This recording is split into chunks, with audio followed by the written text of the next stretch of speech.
बर्तमान बड़ खबर पाणीपाग को नहीं पुणी आसुची बड़ सूचना नुआ अपडेट।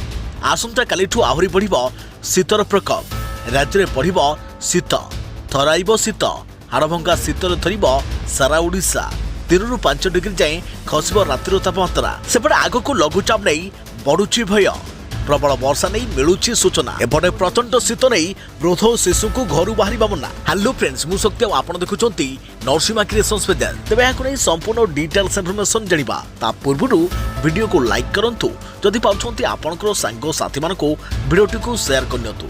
जदि आपण माने हमर ए चैनल ले नुआ वीडियो देखुचंती पूर्वरु केबे भी सब्सक्राइब करनाती तेबे निहाती चैनल को सब्सक्राइब करे सहित पाखरे आस्तुवा बेल आइकन को बजाय रखतांतु। तेबे वर्तमान राज्य में शीतर प्रकोप जारी रही। तेबे आगामी 24 घंटा पर आहरी बढ़ शीत शीतर प्रकोप बढ़ा सांग को रातिर तापमात्रा 3 ରୁ 5 डिग्री जाए खसब। एने भुवनेश्वर पाणीपाग केन्द्र पक्षर सूचना मिली। सेपटे गत राति ट्विन सिटी भुवनेश्वर 16.8 डिग्री और कटक 16.2 डिग्री तापमात्रा रेकर्ड कर। तेबे पारत आहरी तलकू खस पाणीपाग विभाग आकलन करिछि। सूचनायोग्य जे आज राज्य में सामयिक भाव शीत बढ़ियो बोली वरिष्ठ पाणीपाग विशेषज्ञ प्रोफेसर सुरेंद्रनाथ पशुपालक आकलन करिथा बेले आसंता काली आहरी बढ़िबो शीत थराइब शीत। एबे राज्य को उत्तर पवन आसी पारुनी। तेबे आज अधिकांश स्थान में तापमात्रा परिवर्तन हेबनी।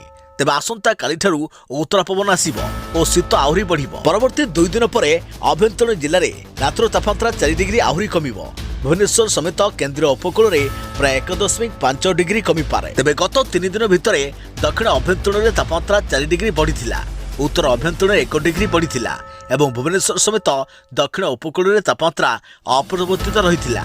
एबे सोरिष कोबी जातीय फसल रे पाउसिया रोग हेबार आशंका मध्य रहिछि। तेबे आलू रे पत्रपड़ा रोग होई पारे। एथबई पदक्षेप नेबाकू चाषी मानकू परामर्श दैछंती प्रोफेसर पशुपालक। सेपटे राज्य को आउ एक लघुचाप नहीं मिलूची सूचना। लघुचाप सृष्टि हेले प्रबल वर्षा नहीं सतर्क सूचना। एपटे प्रचंड शीत नहीं वृद्ध और शिशु को घर बाहर मना। सेपटे कुहुड़ी नहीं गाड़ी चालकों को सावधान सतर्क सूचना। सतर्क रुहतु एवं सुरक्षित रुहतु। आगको नुआ अपडेट पई आम चैनल सहित जोड़ी रुहतु। तो फ्रेंड्स पुणी देखाबो आउ एक नुआ वीडियो रे। से पर्यंत मो रहिली जय जगन्नाथ।